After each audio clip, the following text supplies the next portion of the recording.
So this is the motor hanging off the eye hook that's tied to that piece of steel upstairs. So I'm using a cable come along. Though they're not the best for this kind of thing, but it's what I got right now. You can see I got the motor suspended there. I already got the motor and the tensioner assembly off. And this machine's pretty basic. There's a screw and a hand wheel, and it just drives that casting back and forth on these dovetails and sets the belt tension. So ran this ahead after I got the motor off and took the taper pin out of here and wheel off, and then just got that off. So I'm going to use that. I was just going to lower the motor down, but I figured, well, if I take this casting, I have something I can set the motor on and move around a lot easier, because I'm not going to take this pulley off if I don't have to. There's a great big pulley on this motor, and then the top of this is like a shroud, and this motor is really heavy, and I just figured it's probably better to set it on that. So that's the top of this clear, and then I can put a lifting eye right in here. This is threaded, but I think it's designed to lift the whole machine, so I don't know how centered it's going to be, just the ram. But once I get this motor back down, I got to get away from that big garage light there I got. I can take the lights off. I'm going to take as much stuff off here as I can within reason. So I'll probably take I'm debating whether I want to take the rack mechanism and drop the spindle all out of here or not. I'd hate to damage anything on it. So I'm going to think about how much of this I want to take apart. To get this off, there's a nut here, and there's like a big T-slot up in here. So I can take that nut off there, and I can go back around here to the back side, and inside here there's another nut, and I'm sure there's a big T-slot, T-nut in here in this slot.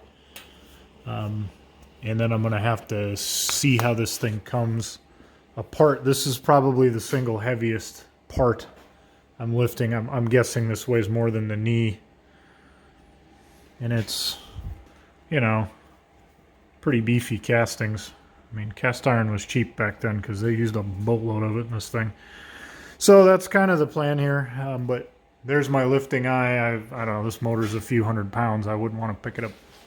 I wouldn't want to lower it down off a ladder myself without something like this.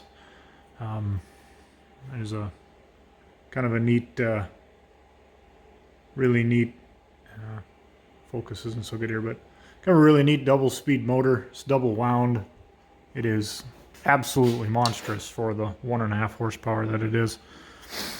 But I'm going to get that down, and then I can even take that downstairs and just start getting this taken apart so I can get the top off this thing. And then once that's off, then I go to the table and the saddle and the knee. And once those are off, all I'm left with is this base casting and the electrical cabinet, which is all integral here. Some of these machines I've seen have a parting line here. And this doesn't have that. It's all one piece. I'm guessing that this chunk here is about 800 pounds, somewhere in that range, once I get everything off it. And that's going to be the challenge, getting this stuff, the motor and this will be fun, but I can get that. The knee and table aren't so bad, but getting that off, getting that casting, I should say, downstairs is going to be the challenge. And I'm going to make a little sled for it out of some 4x, and I'm going to make a track out of some lumber down the stairs, and I'm going to winch it down. I'm going to slide it down on a sled. It's kind of the game plan with that. I debated, am I going to lean it on one side? And I just said, no, I think because it's not that tall. I mean, this is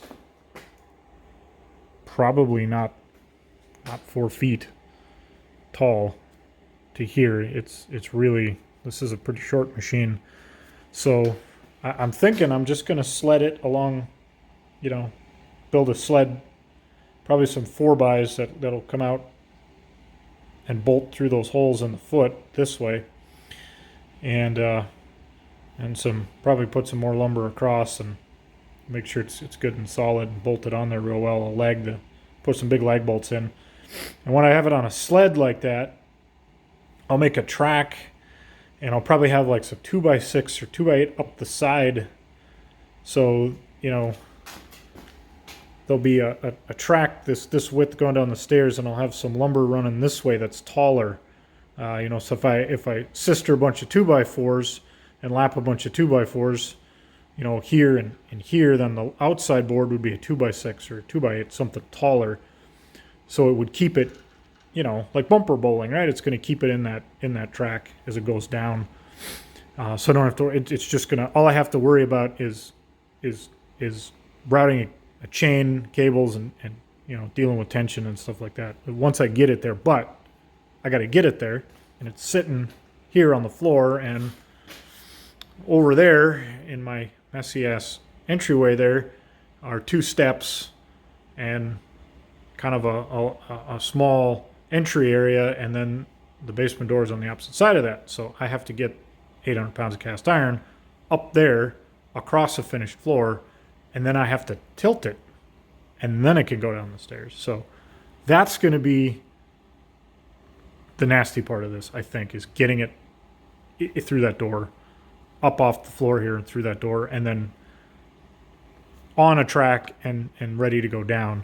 That's going to be the hard part. Actually, going down the stairs is going to be the easy part. So that's my plan. That's what I'm looking at here. Again, I apologize for the crappy video, terrible lighting, horrible sound, and, you know, ridiculous commentary, but I don't do this for a living. I'm just trying to put some information out there for folks that, like I said, are maybe debating doing this. So, all right. Well, we'll see where we get to next time. So here's my setup to remove the ram. I've got a ratcheting chain fall, which is really what you should use for lifting weights like this. Those cable come-alongs like that guy on the floor over there are, well, they're not the best for lifting anything like this. They're come-alongs are really meant to pull, like, slide stuff onto a trailer. They're not really good for suspending weight, where these chain falls are much better for something like that. This is a little 3/4 ton I borrowed from my brother to do this. And so here I've got the lifting eye and the top of the ram here, and I've got this chain here, which is just to balance it. I actually have to move this forward a little bit more to get this to lift straight up. This is just to kind of keep things balanced on me. So I'm going to pick this ram up off the base, and I'm just taking a roll this out of the way, and then I can set this down. I've got a cart, actually. I'm going to set this on, and I'm going to go from there. So anyway, that's the setup to lift the ram. And I've kind of picked it up a little bit. I set it back down to reposition so it will lift straight. But a little bit of weight there, but it's not too bad. So as I get this off, then I can start on the table.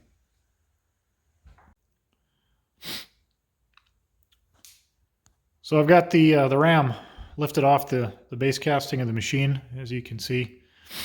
I was bad-mouthing the cable come along. Well, the brake on that chain hoist is no good, so that's what I had to use. I don't like using those to suspend weight. When you let them down, it's to me, you could screw up and freewheel. I think a little easier with those. Anyway, it's certainly strong enough to hold this much weight, and it really wasn't a big deal to lift it. This just sits on these. There's these machine bosses here that maintain alignment, and there's a big T-nut back here, or T-slot, and there's some T-nuts and some bolts that hold this down. And then here's the rack, and then this is the drive gear, the pinion that moves the ram back and forth. And there was a piece of really thin hardened shim stock sitting in here that somebody had used to fine tune this. So I'm going to put that back where it was when I put it together. I have a feeling this machine was used for some fairly precise work. They made micrometer, vernier scale covers for these feed dials. They're a vernier scale, which would let you read to the 10th, and they're both on X and Y. And some of the tooling that came with this was kind of some oddball, specific, precision work stuff. So I'm gonna have fun putting this back on, because I'm very much height to work with downstairs. I'm gonna get a little creative. I might end up, well, we'll see. I think I'm at least gonna get this stuff down there. I'm gonna lower this down. I'm gonna get it on a cart, block it up, and then I can worry about moving that out of the way. The next step is going to be to take the front of this machine apart. I got a mess on the table there, but I can get these parts I'm not too worried about. This is the heaviest thing, and this is all a FORL, probably closer to 500 pounds. There's a lot of cast iron there. So it's kind of like lifting an engine block. So I will lower this guy down. It's sitting here. It's perfectly fine. You gotta think your way through this before you lift something like this. So the plan was, okay, get it up, get this out of the way. Well, I had a problem. I had these, and I put this chain back here to stabilize it. Well, I couldn't slide them out the back. I had no choice but to lift up high enough to get it out, and I didn't plan on having to lift this up very high. And so I had a bit of a problem with with being able to lift high. I could have had to set it back down and rearrange it. And then I rolled this ahead, and now I'm going to set this down. I got room for a cart, and I kind of thought this through before I did it. And you really need to do that, because you can get yourself in a lot of trouble, especially if you get weight suspended and then you're scrambling to figure out how to move it or set it back down. And so I'm just going to lay this down. I'm just going to real slowly set it back down, support it. There was no deflection at all in my setup, no creaking, no funny noises, nothing. This is pretty solid here. So, well, I'm happy to have the ram off. I'm going to go ahead and set that down and do some cleanup. And I got the motor sitting over there. It's got to go downstairs, and then I can start working on the front of this thing and start preparing for kind of the big challenge, which is going to be to get this, like I said in the last video, up the steps into the entryway, so I can get it positioned to go down the stairs. Going down the stairs will be the easy part. Getting it ready to go is going to be the problem. So, well, for those of you watching my debacle here, and for those of you who are maybe millwrights or guys with rigging experience, don't tear my head off too bad in the comments. I'm just some guy on the internet. So, all right. Well, I'll see you guys next time.